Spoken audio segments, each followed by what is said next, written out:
வானம் வராகி தாயின் ஓங்கார கை வருமே விரோதியாவும் இல்லாத வகையில் அம்பாளின் கால் விழுமே பல்லாக்கில் தாயவள் நகையே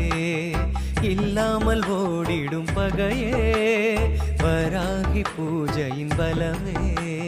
வராத மேன்மைகள் வருமே